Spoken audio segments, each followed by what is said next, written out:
nesse desdobramento da palestra de ontem, uma espécie de provocação a todos aqueles que, de alguma forma, acreditam no estudo teológico, que se aplicam ao estudo da teologia, ou que se interessam pelo estudo teológico. Eu queria, na verdade, defender uma tese que está, inclusive, nessa introdução que eu escrevi para esse livro, não é? Com essa coletânea de obras de Lutero, que não é outra coisa senão a afirmação de que a reforma não foi o planejamento estratégico de Lutero. A reforma protestante, ela não aconteceu porque Lutero programou. A reforma protestante aconteceu porque Lutero simplesmente fez o trabalho de um teólogo. Só isso. Ele não fez nada extraordinário. Não há nada de extraordinário no que Lutero fez. Ele fez o que todo teólogo do seu tempo faria. Então, com isso, eu queria incentivar aqueles que estudam a teologia a fazerem o trabalho da teologia, sem programar absolutamente nada. Faça simplesmente o trabalho de um bom teólogo e deixe o resto com Deus. Deus precisa, obviamente, do seu Espírito para realizar toda a obra de vivificação. É por meio do Espírito de Deus que Deus restaura a sua igreja. Mas Deus usa também teólogos, por meio do seu Espírito, para reformar a igreja.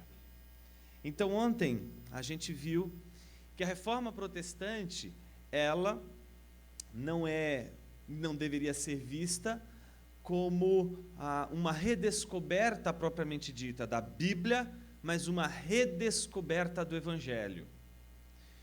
Vimos que toda a tarefa, portanto, dos reformadores, em especial Lutero, que é a personagem que nós nos dedicamos a analisar, para ele, não é, a única missão que lhe cabia era uma espécie de libertação do Evangelho, a fim de que o Evangelho por si só pudesse fazer tudo aquilo que lhe cabe. A ideia, portanto, é de um Evangelho trancado, de um Evangelho aprisionado, não é? E que ele precisaria, de alguma forma, ser conhecido. E para ser conhecido, o que precisaria acontecer? Esse Evangelho precisaria ser anunciado, precisaria ser explicitado. O Evangelho está na Escritura, a Escritura está disponível, não é? Principalmente entre os doutores e teólogos da igreja, mas o Evangelho que está nessa Escritura precisa ser explicitado. O trabalho do reformador, portanto, não é um trabalho de mera exposição da Bíblia, é o trabalho de explicitação do Evangelho na exposição da Bíblia. Então não é só alguém que explica os versículos da Bíblia, é alguém que, ao explicar os versículos da Bíblia, explicita o Evangelho corrente em toda a Escritura. Então a tarefa de Lutero não foi outra, e a da reforma não foi outra, senão a tarefa de abrir a jaula do Evangelho e permitir que o Evangelho faça o seu próprio trabalho. Foi assim que a gente terminou ontem. Que o trabalho de um reformador é o trabalho daquele que não só conhece a Bíblia, mas ele conhece o Evangelho e quer explicitar o Evangelho em toda a Escritura. Esse é o trabalho do reformador, tornar o Evangelho conhecido no lugar onde as pessoas têm a Bíblia, mas não enxergam o Evangelho, não veem o Evangelho, não conhecem o Evangelho, não contemplam o Evangelho. A grande pergunta é como Lutero abriu a jaula do Evangelho. Como Lutero fez para que o Evangelho pudesse se tornar conhecido, para que ele pudesse fazer a obra que teólogo nenhum poderia fazer. É aqui que a gente começa a história da reforma. Com talvez aquele movimento, aquele gesto mais emblemático, porque caracterizou, digamos assim, a data do nascimento da Reforma Protestante, 31 de outubro de 1517, ocasião em que Lutero publicou as 95 teses, as chamadas 95 teses, contra o quê? Contra as indulgências. Nós vimos ontem que as indulgências não eram práticas do tempo de Lutero, já acontecia na igreja há muito tempo, há muito tempo. Um dos exemplos disso foi exatamente aquele exemplo que tiramos, não é, de uma obra importante da literatura medieval, escrita pelo inglês, não é, Geoffrey Chaucer, que é o famoso texto, não é, Contos da Cantuária, um texto interessantíssimo, que mostra que muito antes de Lutero, não é, escrever contra as indulgências e manifestar o seu posicionamento contra as indulgências, já na literatura, numa produção literária, um literato medieval, certo? Escreve uma obra criticando na figura do vendedor de indulgências, que a gente leu um trechinho ontem, a própria prática das indulgências, ou seja, as indulgências, muito antes de Lutero, já estavam sendo criticadas, já eram objeto de crítica, não só entre teólogos, mas no caso aqui, entre literatos, como é o caso de Geoffrey Chaucer. Lutero criticou as indulgências, mas não era uma novidade criticar as indulgências. A grande pergunta é, o que fez a crítica de Lutero, no dia 31 de outubro de 1517, a crítica que ele fez às indulgências ser tão emblemática, ser tão importante?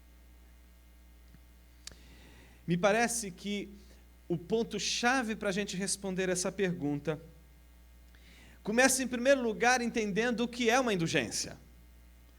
Para a gente entender onde de fato reside, né, a questão em torno da força que a crítica de Lutero exerceu contra as indulgências. O que é uma indulgência? Uma indulgência é um perdão comprado. É um perdão divino que se compra. É um perdão que se alcança pelo mérito humano. É um perdão que você pode obter a partir de sua própria estratégia, de seus próprios méritos. Uma indulgência é um perdão que você recebe segundo o padrão que você estabelece para receber o perdão. Não o perdão que Deus quer dar, mas o perdão que você quer receber. Segundo os meios e métodos pelos quais você julga ser ele o mais adequado. Isso é antigo. Essa nossa mania de entender o perdão de Deus do nosso jeito é exatamente a base da indulgência, a base do comércio das indulgências. Não é outra coisa senão uma maneira de franquear o perdão de Deus pelo agenciamento da nossa vontade, pelo agenciamento da nossa metodologia. É a nossa metodologia de recebermos do nosso jeito o perdão de Deus. Então, do ponto de vista já teológico, a indulgência já sofre, na sua natureza doutrinária, a corrupção. Porque ela já é um perdão que não se consegue fundamentar do ponto de vista bíblico. Porque é um perdão que é segundo a imagem e semelhança do homem. É o perdão que o homem adquire pelos seus méritos. É um perdão que, no fim das contas, você não poderá dizer ser um perdão dado por Deus incondicionalmente. No entanto, a venda das indulgências se tornou um tema extremamente insuportável nos tempos de Lutero. E uma das razões, não é apenas esta, mas muitas razões existem, mas esta razão talvez tenha sido o estupim para Lutero, o momento em que Lutero diz, não dá para ficar mais quieto. Que estupim foi esse?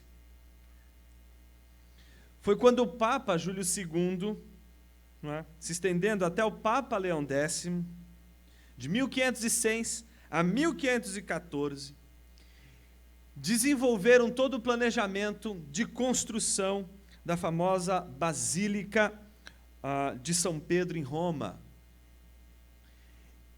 E para construir esse Templo de Salomão, quer dizer, essa basílica, foi um lapsus aqui que cometi, desculpa, perdão.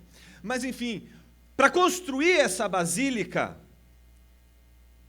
a igreja precisava de recursos. E a venda de indulgências, não é, possibilitava isso. Afinal de contas, ofertas e dízimos podem ajudar muito a construir basílicas, templos, construções, eu ia dizer faraônicas, mas é melhor salomônicas. Então, para que esse templo pudesse ser construído, essa basílica pudesse ser construída, foi necessário explorar o máximo possível as condições de arrecadação pela via da venda das indulgências. Isso significa que naquela época as indulgências tinham uma espécie de limite moral. Vamos vender as indulgências. Mas existe um limite moral para isso. Mas agora a gente tem que pagar as coisas aqui, tem que comprar as coisas para construir a catedral. E então esses limites impedem que a arrecadação aumente. Eles estão segurando. E se a gente extrapolar esses limites? Se a gente extrapolar esses limites, e a venda das indulgências significar perdão, não só para alguns pecados, mas todo tipo de pecado, inclusive aqueles pecados, né, que dificilmente livrariam alguém, não é, de uma pena. Poxa, quem sabe daí a gente não conseguiria tirar um pouco mais de recursos e construir mais rápido a nossa basílica. Foi exatamente com base num pensamento extremamente pragmático que a venda das indulgências, ela perdeu muito mais ainda o limite moral que segurava, já de uma forma equivocada, a venda, o sistema da venda de indulgências. O problema é que Lutero percebeu que a venda das indulgências estava atrelada, o sistema da venda de indulgências estava atrelado ao sistema da autoridade papal. A gente pode dizer que, do ponto de vista teológico, Lutero viu uma simbiose entre dois sistemas que ninguém tinha notado até então. O sistema de venda das indulgências sendo amparado por um sistema de autoridade papal que retroalimentava justamente o sistema da venda das indulgências. E o que ele vai fazer é questionar exatamente os fundamentos desses limites da venda de indulgências que foram extrapolados, para mostrar que esse ato de extrapolar os limites morais que existiam para a venda de indulgências revelasse que o que está por detrás daquele movimento de extrapolar está exatamente um sistema que precisava ser questionado. Um sistema que precisava ser analisado do ponto de vista teológico. Então, se a gente pudesse dizer escrachadamente, as 95 teses contra as indulgências, na verdade, são 95 teses contra o sistema papal. Se você entender que as 95 teses não foi apenas um questionamento da venda das indulgências, mas foi, sobretudo, um questionamento da autoridade papal, então você vai chegar à conclusão de que Lutero está em apuros. Porque ele vai questionar exatamente aquela instância de autoridade máxima da igreja. Mas ele não vai questionar como um adolescente rebelde. Ele vai questionar como alguém que está analisando as coisas de um ponto de vista universitário, acadêmico. Como alguém que está cumprindo o seu papel com toda a legitimidade a seu favor. E é isso que a gente quer mostrar hoje, exatamente que o trabalho de Lutero em criticar a venda das indulgências não foi motivado por um movimento de Lutero fundar uma nova igreja, porque ele estava descontente com essa igreja que agora estava caminhando por vias extremamente inconsequentes. O trabalho de Lutero, dentro do contexto eclesiástico em que ele fazia parte, tinha um só movimento: cumprir sua tarefa como teólogo. Então, em primeiro lugar, o movimento de Lutero não é reformar a igreja. O movimento de Lutero é cumprir sua missão como teólogo. Então, se ontem a gente aprendeu que um reformador, ele precisa ler o mundo, ler a igreja e ler tudo através da lente do Evangelho, porque alguém que não se interessa por outra coisa não seria explicitar o Evangelho. A segunda coisa que a gente não pode perder de vista de um reformador: ele está comprometido com a sua vocação. Ele não quer fazer sucesso, ele não quer fazer história, ele não quer ser lembrado como um herói, ele não quer ser eternizado, ele quer cumprir a sua tarefa, a sua vocação. Um reformador, então, não está preocupado em reformar, ele está preocupado em cumprir sua vocação. Qual é, então, a vocação de um reformador? Explicitar o Evangelho. E tudo aquilo que contraria o Evangelho, tudo aquilo que vai de encontro ao Evangelho de uma maneira negativa, deve ser denunciado, deve ser, portanto, protestado. Portanto, um reformador não é alguém que consegue se calar diante dos movimentos teológicos danosos à vida da igreja. Perdemos, meus irmãos, uma bênção que só a disciplina doutrinária da igreja nos permite viver. A disciplina que caracteriza a saúde ética da igreja, que vem da doutrina, vem do Evangelho e não dos seus códigos morais. Veja que temos disciplina eclesiástica. Se alguém comete adultério, esse alguém já é disciplinado, quando se tem disciplina na igreja. Já é disciplinado. Conseguimos identificar o problema e disciplinar. E disciplinamos de uma maneira clara, precisa e direta. Não há dúvidas. Disciplinamos. No entanto, se alguém começa a pregar aí, não é, que Deus não é onipotente, e que no fundo, ele não sabe o que vai acontecer amanhã, e que você deve viver como se Deus não existisse, esse alguém pode continuar pregando à vontade sem passar por nenhuma disciplina, porque afinal ele é um homem bom, ele não adultera, ele não mata, ele não rouba. Ele só está distorcendo o Evangelho. Ele só está pregando de uma forma um pouco polêmica, sim, sem dúvida. Mas ele não merece disciplina. Mas o adúltero merece. O que Lutero vai nos ensinar é que um reformador entende que a igreja está comprometida e a própria disciplina moral da igreja está comprometida.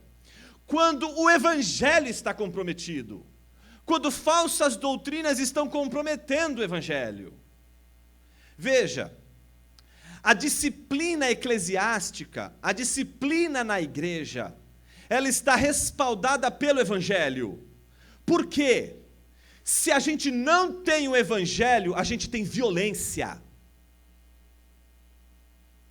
A gente age com violência. A gente age com exclusão, mas com uma exclusão que não demonstra nenhum amor. Ou agimos com disciplina, mas uma disciplina que não vem acompanhada de doutrina, não vem acompanhada, portanto, de amor. E isso acontece, essa disciplina eclesiástica acontece de uma forma desastrada, porque foi sequestrada da igreja o Evangelho. Só o Evangelho pode nos dar a possibilidade de aplicar a disciplina na igreja com amor e como forma de restauração. Sem o Evangelho, vidas destruídas moralmente não podem ser redimidas e restauradas, nem sequer no corpo de Cristo, porque é o Evangelho a fonte que nutre a restauração de alguém que transgride contra o Evangelho. Se você transgride contra o Evangelho, é o Evangelho que vai te salvar dessa transgressão. Por isso, se você transgride o Evangelho e não há Evangelho para para te libertar da tua transgressão contra o Evangelho, você estará perdido, porque é o Evangelho que você transgride, a única chance de você ser redimido da transgressão contra o Evangelho. Portanto, a vida moral da igreja fica de pé enquanto o Evangelho fica de pé. Se o Evangelho cair, o que vai sobrar é legalismo, moralismo, violência.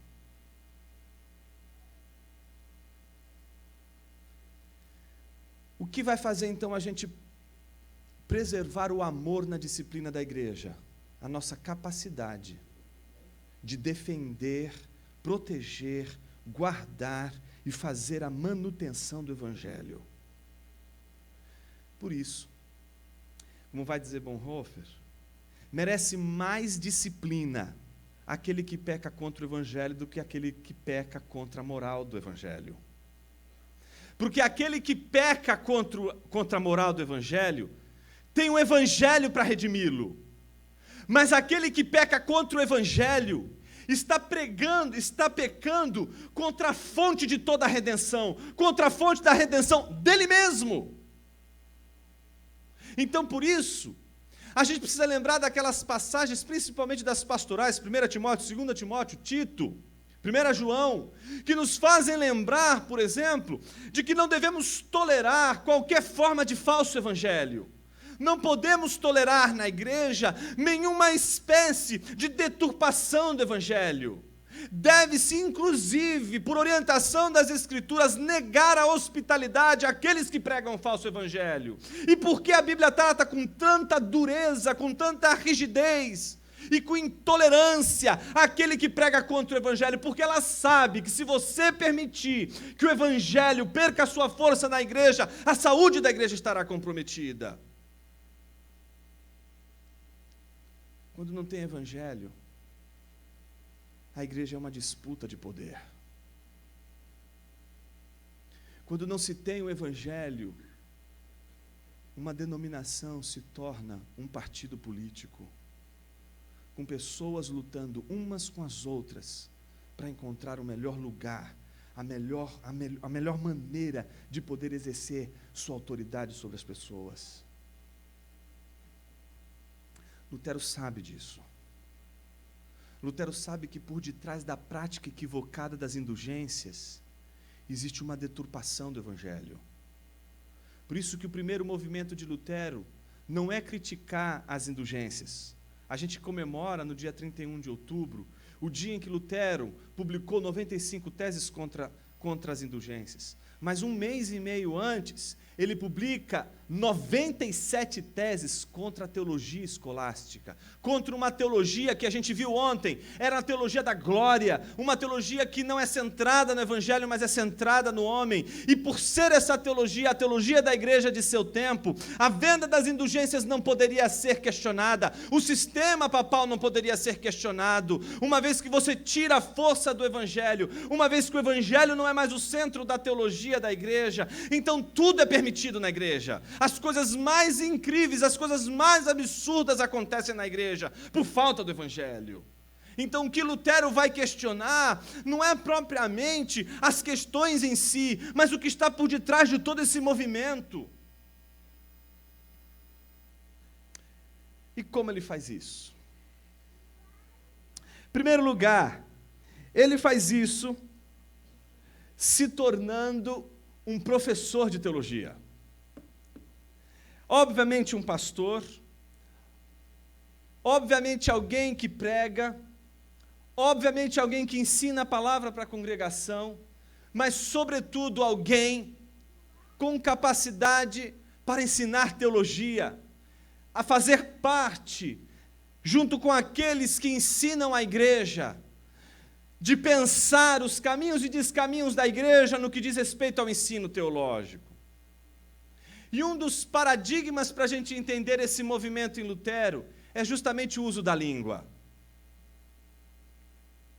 Nós vimos que, quando Lutero traduziu a Bíblia para o alemão, ele faz isso com uma intenção. Qual é a intenção de Lutero?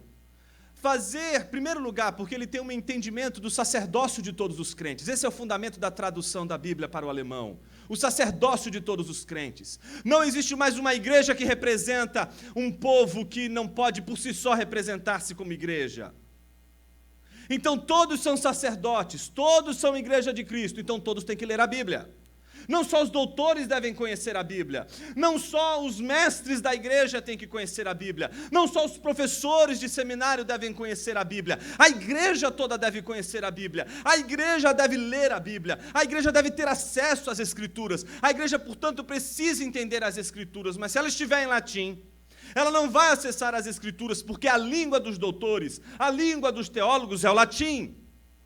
Então, quando ele coloca a Bíblia na língua do povo, ele está dizendo, a Bíblia não é só dos teólogos, a Bíblia não é só dos mestres, a Bíblia é de todo o povo de Deus, a Bíblia não é só daqueles que ensinam, a Bíblia é também daqueles que aprendem, a Bíblia deve ser direcionada, portanto, a todos.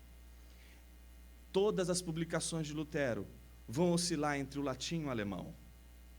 Isso vai ser significativo. Tudo que ele escrever em latim é porque ele não está dirigindo-se para o povo. Ele está se dirigindo para os doutores. Ele está se dirigindo ao Papa. Ele está se dirigindo aos cardeais. Ele está se dirigindo aos teólogos. Mas todas as vezes que ele escrever em alemão, ele está escrevendo para os dois. Em especial para o povo. Isso é importante. Por quê? As 95 teses o povo não leu. Ela foi publicada em latim.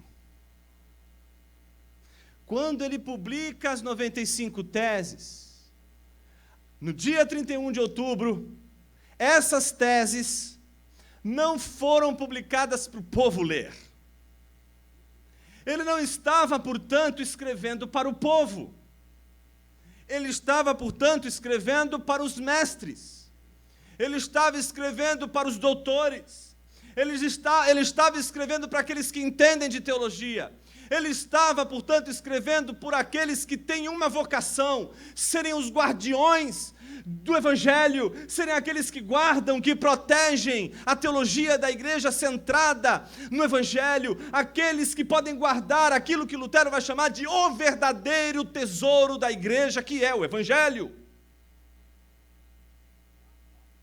Uma coisa curiosa e que a gente aprende quando a gente vai e a gente descobre que as 95 teses não foi escrita para o povo, mas foi escrita para os doutores em primeiro lugar, porque ele escreve em primeiro lugar em latim, é justamente uma notícia interessante. As 95 teses não se chamavam 95 teses. Essa é a primeira coisa importante. Lutero nunca escreveu um negócio chamado 95 teses. O que ele escreveu? Disputatio pro declaratione virtutis indulgentiarum. Debate contra a venda das indulgências. Disputatio. Disputa. Debate contra a venda das indulgências. Você deve estar perguntando, Jonas, por que você está fazendo questão de chamar atenção para o fato de que as 95 teses são chamadas de, na verdade, no seu original de disputa? Sabe por quê? Disputa era uma atividade universitária extremamente ordinária. Não há nada de extraordinário. Todos os estudantes universitários publicavam disputas. Não era algo extraordinário. Todo teólogo, todo estudante de teologia, todo professor de teologia, em especial os professores de teologia, publicavam disputas. O que eram disputas? O trabalho de um universitário.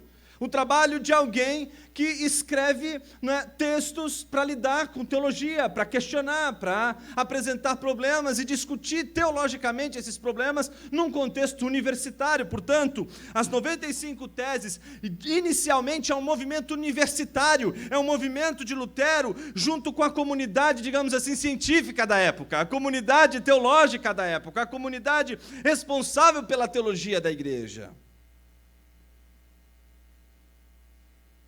E o que ele vai questionar? Ele vai questionar aquilo que provocou nele o estupim. É claro que ele já via as indulgências. Está vendo as indulgências o tempo todo aí sendo vendidas, não é? Só que tinha um sujeito chamado Tetzel, que era o cara que vendia as indulgências e que tinha, né, uma espécie de rixa com Lutero. Só que Lutero tinha a favor uma série de coisas, como, por exemplo, o apoio do príncipe. E o príncipe proibiu Tetzel de vender as indulgências na sua paróquia. O que aconteceu, gente? Os caras foram na igreja lá, do outro cara lá, para buscar indulgência. Quer dizer, foi lá, em outra cidade, não é? Para comprar a maldita das indulgências. Atravessaram uma cidade. Pegaram um avião e foram lá para o Brás, para comprar a maldita da indulgência. E aí sabe o que acontece? O povo volta. E Lutero está sabendo que esse povo foi lá, não é? Foi lá cantar musiquinha, foi lá, não é? Beber aguinha, não é? Foi lá passar no meio dos 170 mil pastores, apóstolos e etc., arcanjo, querubim, sei lá o que foi. E estão voltando com a cara mais eslavada. E diz assim, Lutero, a gente está escandalizado. É mesmo? Por que vocês estão escandalizados? Foi aí que Lutero se escandalizou, porque já não havia mais limite moral. Eles contaram uma pregação de Tetzel para Lutero. Olha a pregação de Tetzel. Que, na verdade, era a oração para liberar, depois de eles pagarem as indulgências, para liberar a indulgência. Olha que indulgência maravilhosa. Então é assim a oração para liberar a indulgência, oração profética. Que nosso Senhor Jesus Cristo se apiede de ti e te absolva pelos méritos de sua santíssima paixão, e eu, por sua autoridade e seus benditos apóstolos Pedro e Paulo, e do Santíssimo Papa, a mim concedida e transmitida nessas partes, absolvo-te, primeiro, de todas as censuras eclesiásticas, seja qual for o modo que incorreste nelas, e em seguida, te perdoo de todos os teus pecados, transgressões e excessos, por mais enormes que sejam, e até dos que são reservados ao julgamento da Santa Sé, e até onde se estenderem as chaves da Santa Igreja.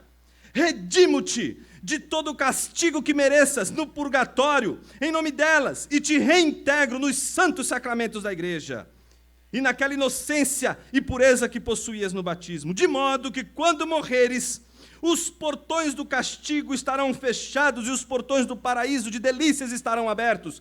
E se não morreres agora, esta graça continuará em plena força quando estiveres a ponto de morrer. Eu te perdoo dos teus pecados de hoje e de amanhã e para todos sempre, em nome do Pai, do Filho e do Espírito Santo. Ou seja, era a venda da indulgência, não é? Eu digo assim, a promoção que consegue cumprir e cobrir qualquer oferta. Qual seria a melhor de todas as promoções? Cara, essa indulgência aqui, ela é fina. De todas as... Parece um traficante, né? De todas as que você experimentou até hoje, você não sabe o que é uma indulgência de verdade, porque essa que eu vou te vender é aquela que só não perdoa Satanás porque é Satanás.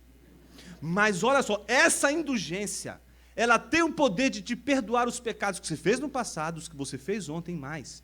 Pode pecar à vontade até o final da tua vida, que você já está perdoado, garantido com a venda dessa indulgência. Ela só custa a bagatela de... E aí, quando ele disse o valor, estavam os membros de Lutero todos loucos para comprar, né? Mas não tinha dinheiro. Então, por isso que eles voltam frustrados, porque não tinham dinheiro para comprar a indulgência mais espetacular de todos os tempos. Aquela que perdoaria todo e qualquer pecado, em qualquer momento, em qualquer hora, em qualquer circunstância. Ou seja, você pode ser o imoral que você quiser.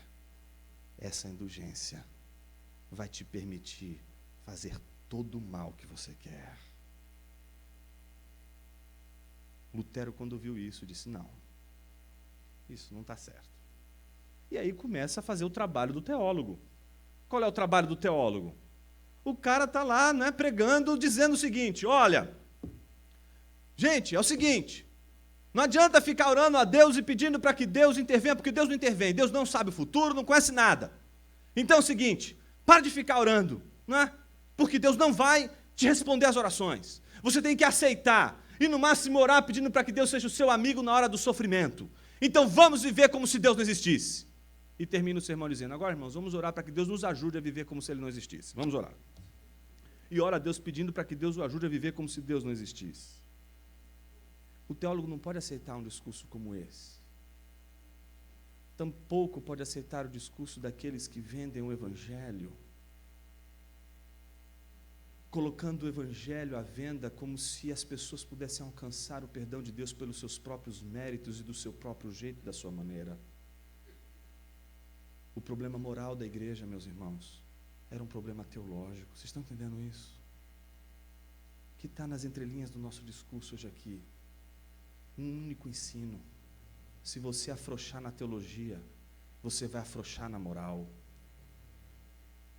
A teologia liberal, ela se torna o início de um princípio de imoralidade na igreja, porque ela é exatamente a quebra da teologia. Se você perde o padrão teológico que fundamenta a moral, logo em seguida o que você vai perder é a moral.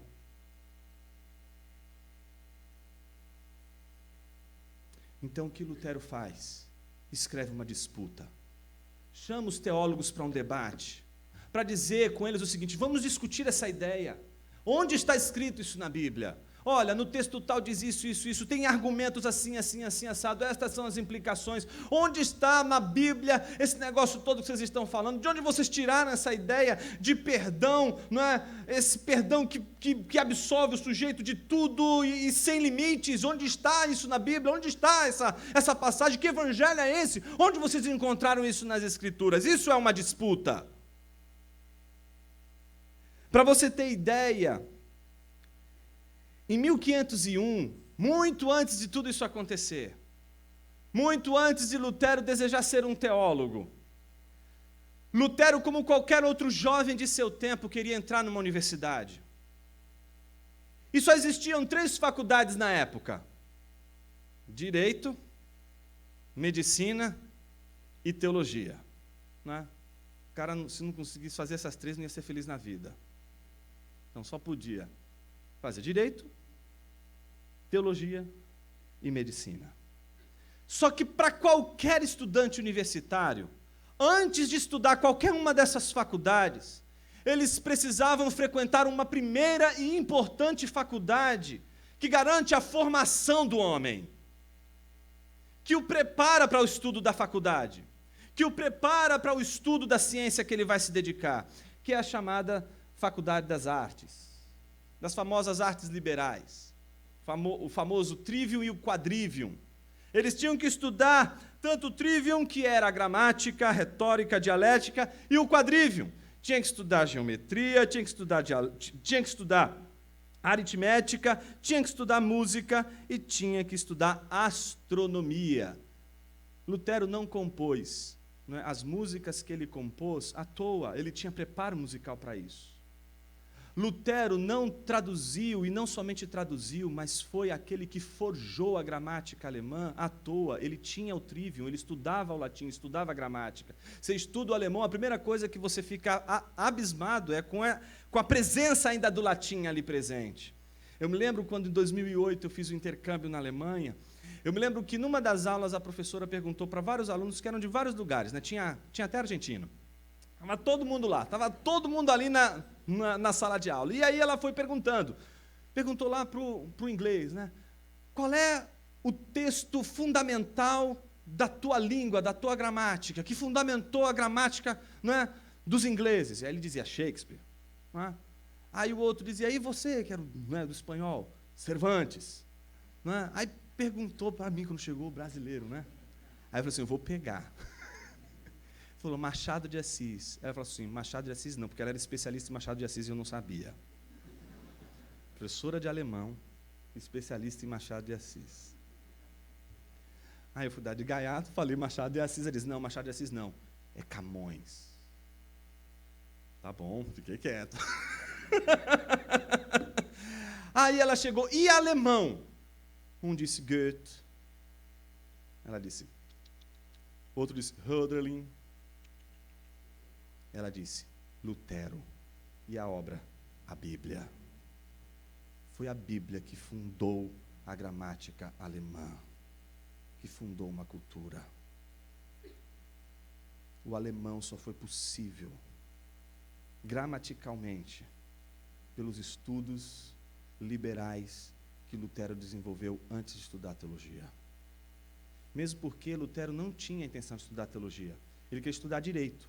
Mas ele também não queria estudar direito. Na verdade, o pai dele queria que ele estudasse direito. E aí o que aconteceu? Depois de fazer o curso nas artes liberais e terminar o curso, a Faculdade de Artes Liberais, em 1505, ele resolve atender o desejo do pai dele e entrar na faculdade de Direito. Mas aí não dá muito certo, ele não gosta muito do curso. Não bastasse isso, ele se sentiu, não é, fugindo da sua verdadeira vocação, que era a teologia, que estava lá no fundo do coração dele. E um dia, né, num campo perto de Stottenheim, na Alemanha, veio uma tempestade terrível, parecia que a tempestade o perseguia, raios iam caindo ao seu lado, e ele fez uma promessa a Santa Ana, que se libertasse ele, deixasse ele chegar em casa livre dos raios, né, então ele retornaria a Erfurt, faria o ingresso no monastério agostiniano e seguiria a ordem, não é, sacerdotal. E foi isso que aconteceu. Não é? Ele entrou para a ordem agostiniana em 1507, sob a orientação de Johannes von Staupitz, que foi o seu mentor, que cuidou de Lutero de uma maneira impressionante. Esse momento é um momento fundamental, porque ele agora vai começar a estudar teologia. Então, até então, ele era apenas um bacharel que sabia das artes liberais. Ele ensinava artes liberais, ele ensinava o trivium e o quadrivium, ele já era professor dessas artes, ele era professor na faculdade de artes. Só que o que acontece? Para estudar teologia, ele precisa fazer a faculdade de teologia. E a primeira tarefa que um teólogo tem que fazer, alguém que vai estudar teologia tem que fazer, é comentar 4 livros, não é? De um sujeito chamado Pedro Lombardo, que é uma espécie de teologia sistemática. Imagina, várias questões teológicas, e ele tem que comentar. Até hoje existe esse comentário. Na Alemanha você pode encontrar o comentário de Lutero e ainda o texto do Pedro Lombardo com as anotações no canto, as glossas, né, as observações de Lutero no canto dessas obras de Pedro Lombardo que ele precisou estudar. Bom, por que eu estou dizendo isso? Porque depois de completar o bacharelado sentenciário, que era justamente comentar as sentenças de Pedro Lombardo, o teólogo tinha que acompanhar os professores de teologia naquele momento que era o momento mais aguardado da universidade, o momento das questões disputadas, das disputas. O que eram as questões disputadas? Aquele momento em que os professores, né, respondiam questões de um determinado assunto. E aquelas questões polêmicas eram apresentadas de uma forma ordenada. Primeiro se apresentava a pergunta, logo em seguida se apresentavam objeções, e em seguida a resposta do professor com as refutações das objeções apresentadas anteriormente. Sempre assim, para cada pergunta, esse processo. Então, as questões disputadas eram sempre temas. Então, eu colocava lá, doutrina de Deus, doutrina da Trindade, né? Doutrina da salvação, e por aí vai. Só que existiam uma espécie de questões disputadas que eram chamadas de quodlibetais, ou as questões de qualquer tema, que foi a espécie de cilada que o Fábio me armou hoje à tarde, cuja o maior objetivo é que as pessoas que frequentem esse movimento da quodlibetal possam fazer quaisquer perguntas. Ou seja, o professor tem que ir para o debate franco e aberto, e pode vir pergunta de tudo quanto é tipo. Pode vir pergunta de astronomia, pode vir pergunta de matemática, pode vir pergunta de música, pode vir pergunta de geometria, pode vir pergunta de gramática, pode vir de latim, pode vir de dialética, de lógica, e pode aparecer absolutamente qualquer pergunta de teologia sistemática.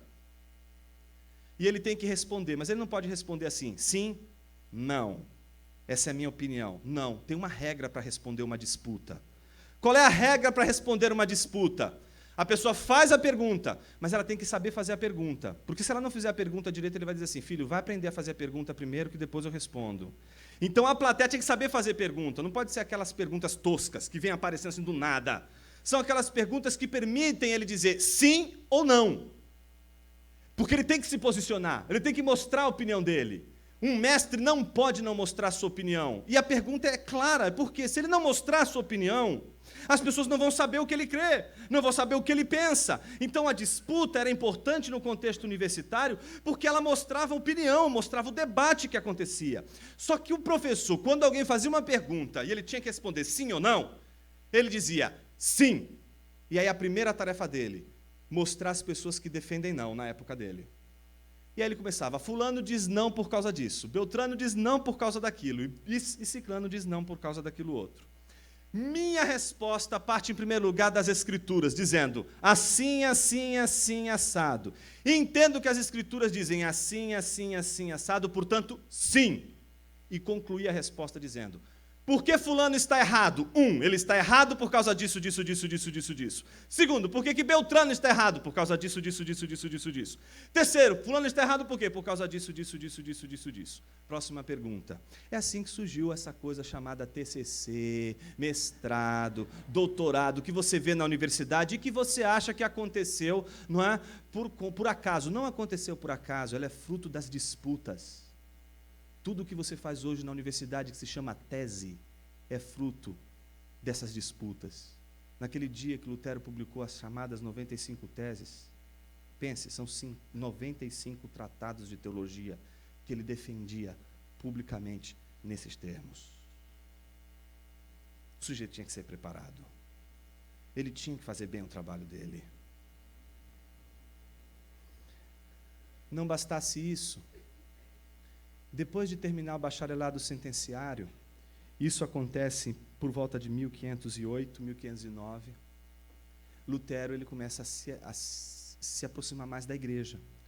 É diácono e logo em seguida se torna um sacerdote na igreja. E começa, inclusive, a ministrar a Eucaristia. Nessa época ele já está mentoreado por Staupitz, que diz o seguinte, Lutero, por que você não está fazendo o seu doutorado em teologia? Então, agora Lutero tem que ir para Wittenberg para estudar teologia. Ele fez justamente esse trajeto porque o Staupitz ficou o tempo todo no pé dele. E ele foi fazer teologia sacra. Lá, ele tinha que estudar e comentar os textos bíblicos. Ele conclui o seu doutorado. Isso acontece em 1511, 1512. Entre 1511 e 1512, ele conclui o doutorado dele em teologia. E, a partir desse momento, ele não só ensina na Faculdade de Artes, não só ensina nos cursos sobre as sentenças de Pedro Lombardo, mas agora ele começa também a ensinar textos bíblicos, a não só traduzir, mas a comentar os textos bíblicos em aula. E isso todo dia.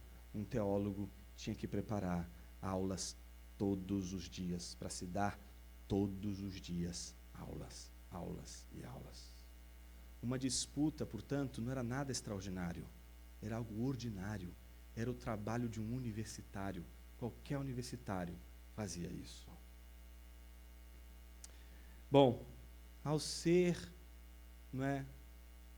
tornar doutor, a partir desse momento, isso acontece entre 1511 e 1512, Lutero vai mudar a maneira de ele agir, porque agora, como doutor em teologia, ele não pode só ensinar na Faculdade de Artes, agora ele vai ensinar na Faculdade de Teologia.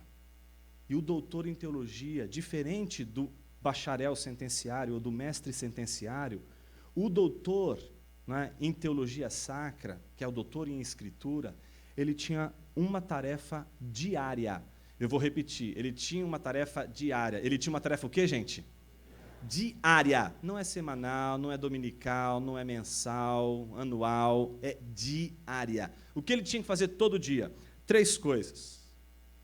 Primeiro, a primeira tarefa do doutor em teologia, lexio ou lectio. O que é a lexio ou lectio? Alguns traduzem literalmente como leitura, mas não é estritamente leitura. Uma lexio é um comentário das Escrituras ou das sentenças. Todo dia ele tinha que encontrar um espaço na agenda dele para todo dia comentar a Bíblia e comentar doutrina. Bíblia e doutrina, Bíblia e doutrina, Bíblia e doutrina, exegese e teologia sistemática, teologia bíblica e teologia sistemática, teologia bíblica, teologia histórica, teologia bíblica e dogmática. Tudo isso você tem que fazer todo santo dia. E essa é a tarefa da Léxio. A segunda tarefa, disputácio. O que ele tem que fazer todo dia? Disputas. Por isso que você fica. Você fala assim, vai gostar de tese assim lá longe, porque ele primeiro publica 97 teses contra a escolástica. Ali é um mês, 95 teses. O bicho começa a publicar um monte de 95, 97, 100 teses. Você fala, como assim tanta tese? Porque isso era comum, gente. Você pode achar que 95 teses é uma coisa extraordinária, mas ele tinha que fazer isso todo dia. Então, fazer isso todo dia, o que é 95 teses para quem tem que fazer disputa todo dia? O que eram essas disputas? Como a gente disse, eram debates determinados acerca de temas teológicos por meio dessa situação de objeções e respostas. E, por último, a terceira e mais importante tarefa do doutor em teologia, a predicatio. Um teólogo não podia concluir o seu trabalho de outra forma senão pregando. Ou seja, enquanto ele não pregasse, o seu trabalho como doutor em teologia não estaria terminado. Portanto, se você é teólogo e só quer fazer exegese bíblica, você ainda não é um teólogo. Você pode ser um historiador, mas não é um teólogo. O teólogo tem que saber fazer exegese e concluir essa exegese no púlpito. Ele tem que saber ensinar, ele tem que saber pregar. Portanto, a pregação faz parte da natureza do teólogo, da tarefa do teólogo. Não tem esse negócio, eu sou só teólogo, eu sou só da academia.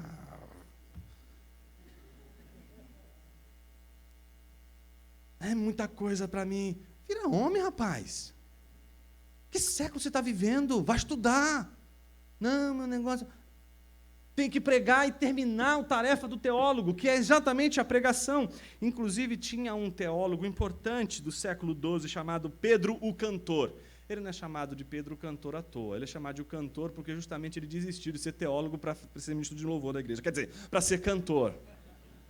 Não é? Porque quando ele viu tudo o que precisava ser feito, ele disse, olha, meu negócio é cantar na igreja.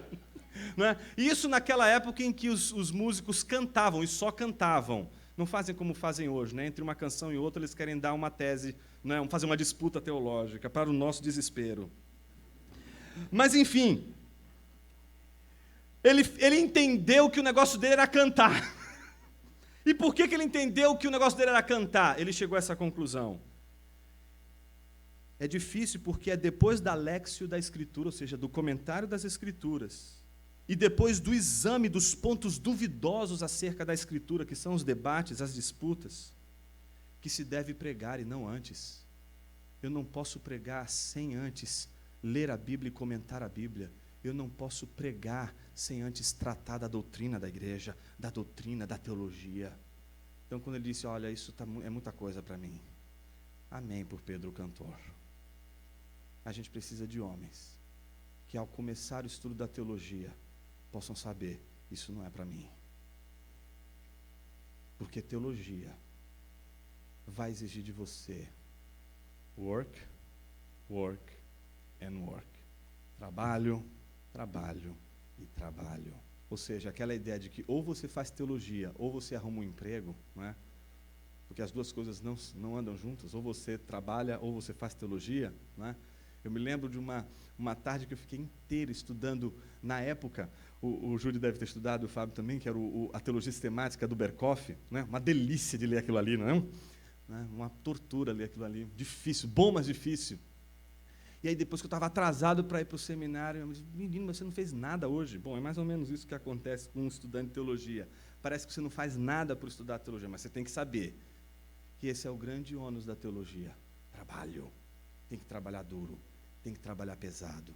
Se teologia para você não envolver exegese e a finalização com a pregação, é melhor você procurar outra profissão. Porque ela vai exigir de você não apenas conhecimento para si, ela vai querer transformar você em alguém que pode transbordar aquilo que você conhece no estudo das Escrituras para abençoar aqueles que estão à sua volta. Então, o que aconteceu com Lutero? E com isso a gente encerra. Veja, estamos em 1511, 1512, ele se tornou doutor e agora todo mundo está dizendo, pronto, ele volta para Erfurt e está dizendo, o que a gente vai fazer amanhã? Você tem 3 atividades para amanhã. Quais são as atividades? Ele diz, a lectio, a disputatio e a predicatio. Ok, então de manhã, às 5 horas da manhã, eu estou preparado aqui para te ouvir. Isso todo santo dia. Veja, isso em 1512, ele já está fazendo isso. Agora, preste atenção no movimento de Lutero. Quando ele escreve as 95 teses, em que ano foi isso? 1517, já é um teólogo experiente, já está acostumado a fazer disputas, já está acostumado a fazer comentários da Bíblia e já está acostumado a fazer pregação. Veja só a título de curiosidade. O que ele andou fazendo de 1513 a 1517? O que ficou acontecendo antes de ele publicar as 95 teses? O que ele ficou fazendo durante esse tempo todo? Veja, de 1513 a 1515, ele só estava comentando o livro de Salmos, só isso. De 1515 a 1516, ele estava comentando só a carta aos Romanos, só isso.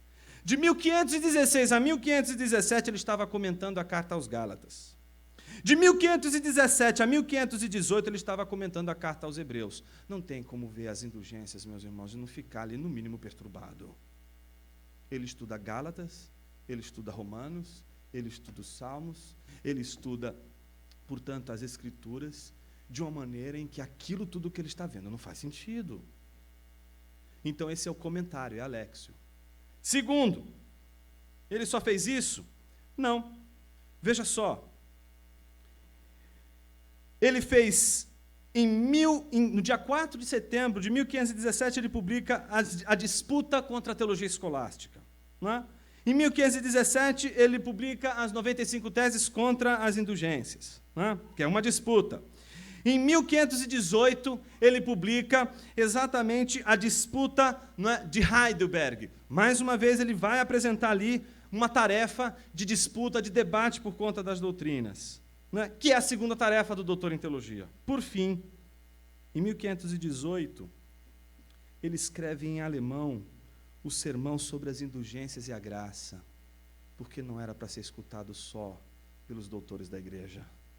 O sermão precisa ser em alemão, porque a igreja precisa entender o que está acontecendo. A igreja sabe que ele publicou algumas teses que deixou a cúria, né, romana empolvorosa.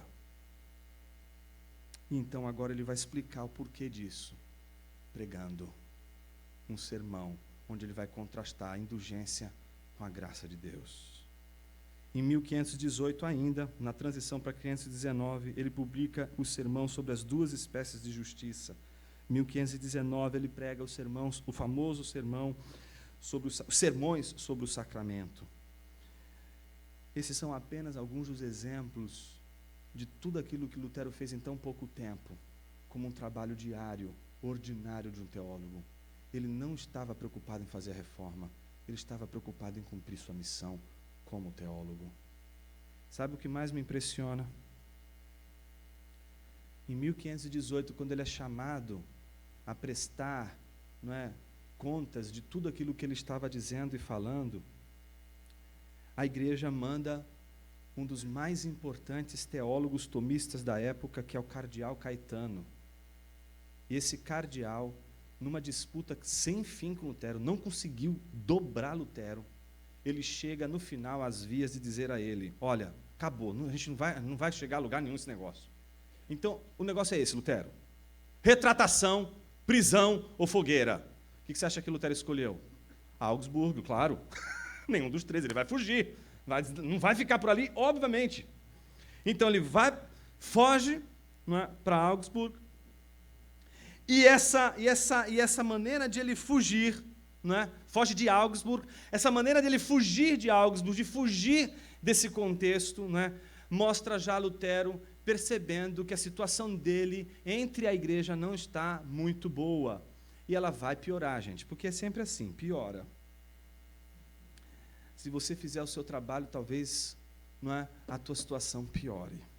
Que é o que vai acontecer com Lutero. Até em 1920, a famosa bula papal, que vai chamar a atenção de Lutero e dizer: olha, se você não parar, não é, seus livros vão ser queimados. Só que teve gente que apressou o Papa e acabou queimando em Louvain e em Colônia, na Alemanha, as obras de Lutero.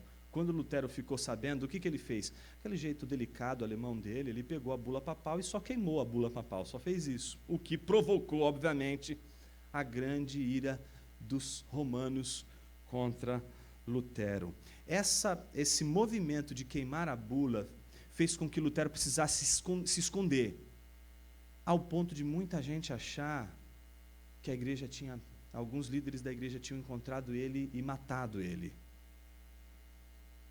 E a gente sabe disso, o grande desânimo que ocupou aqueles que estavam olhando com olhar positivo a reforma, por meio daquele que se tornou talvez o pintor mais importante da Alemanha nesse período, que era Albrecht Dürer. Se você estuda a arte, você estuda principalmente a pintura, você vai ver que o Dürer não é um pintor que passou em branco na história da arte e da pintura, nesse contexto da Alemanha, na época da Reforma principalmente. Então se encontrou nos diários do Dürer exatamente uma declaração que ele fez na época em que ele, junto com muitos outros que estavam ali, pensavam que Lutero tinha morrido, que Lutero tinha sido morto pela igreja. Então, por volta de 1520, Dürer faz a seguinte declaração: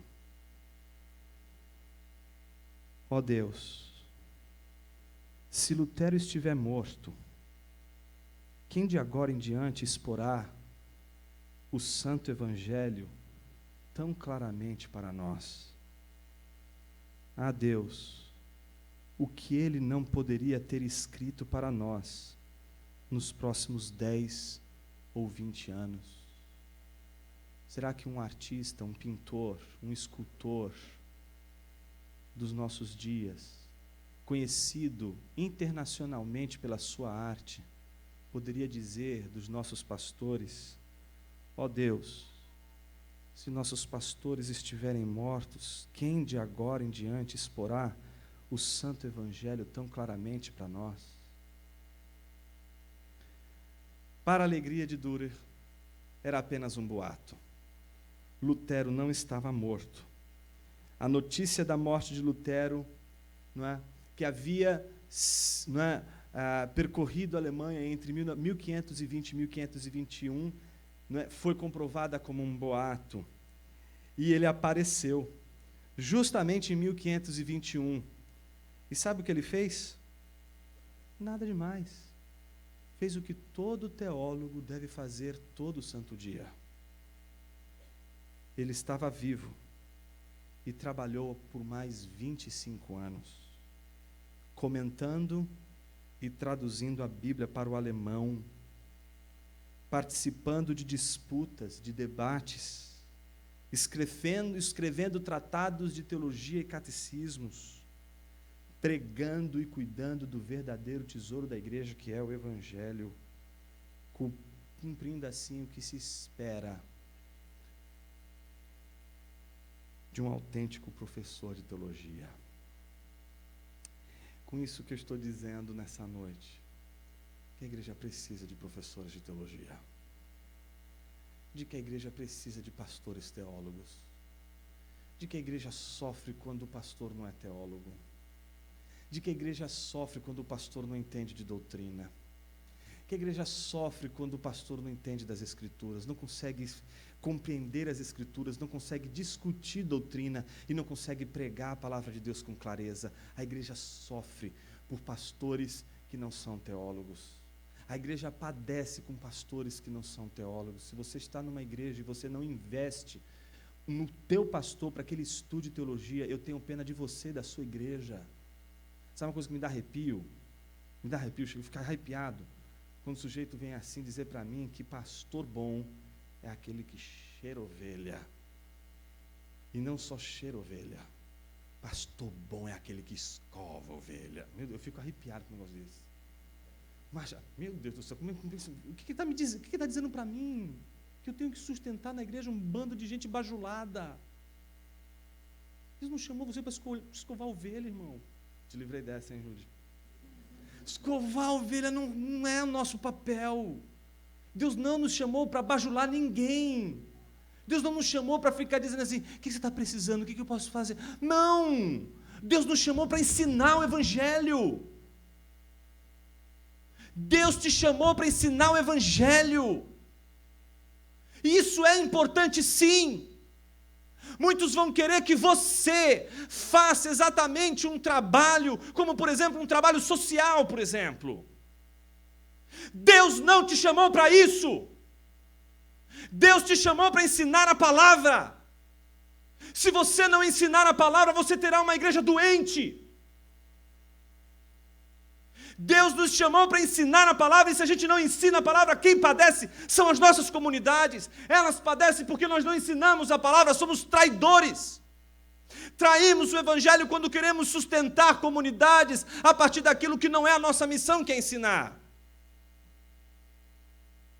Traímos o Evangelho quando nós privamos as pessoas de conhecer o Evangelho. Meus irmãos, a igreja precisa de diaconia urgentemente. Porque é a diaconia que nos ensina que o trabalho da pregação do Evangelho é importante. E se ele não for levado a sério, a igreja vai ficar enferma.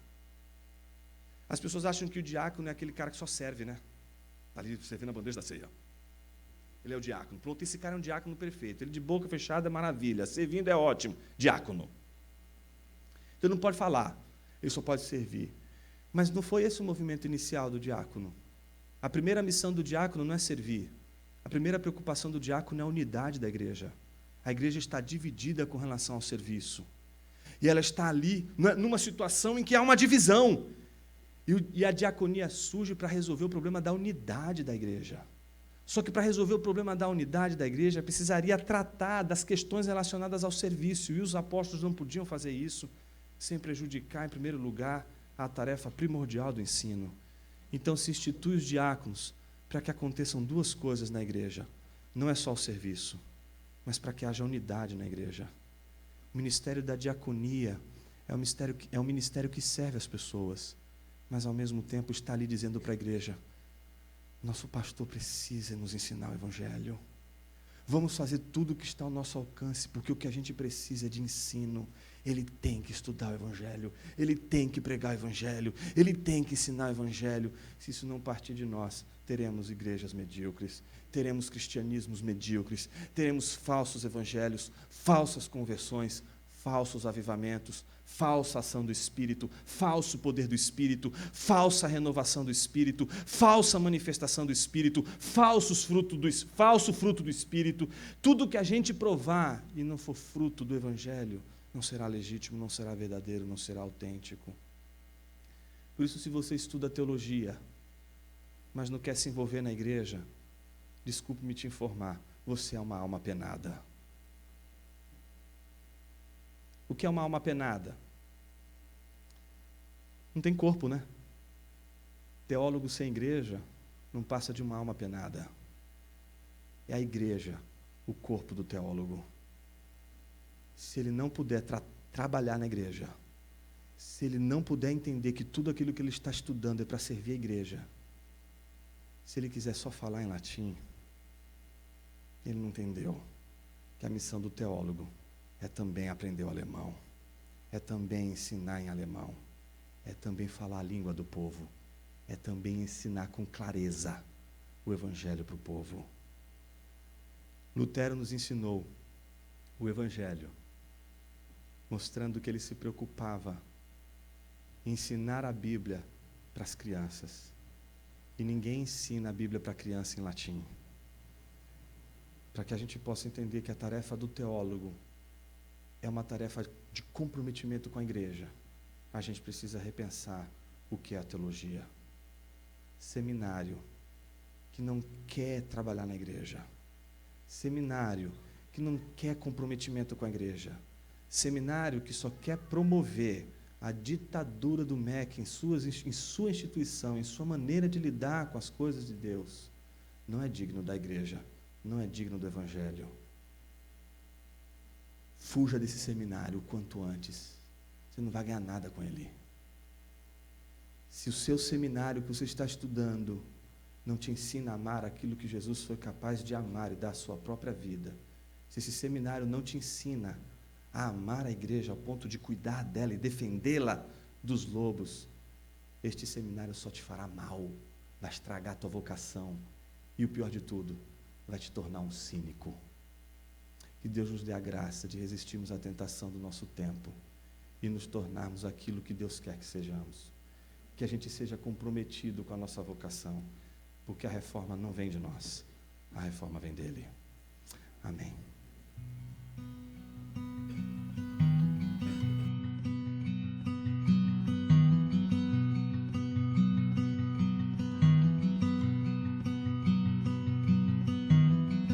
A mighty fortress is our God, a bulwark never failing. Our helper, he amid the flood of mortal ills prevailing.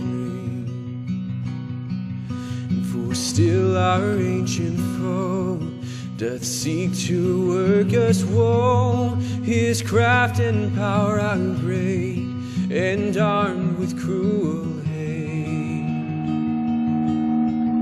And on earth is not his equal.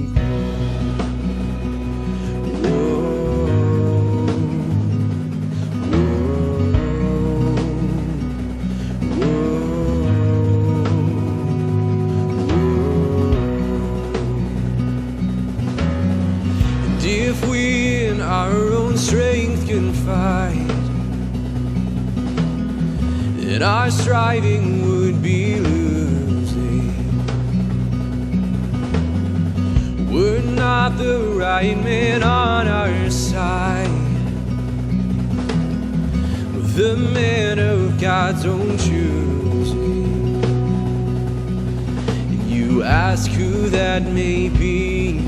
Christ Jesus, it is He, the Lord of hosts, His name, from age to age the same. And He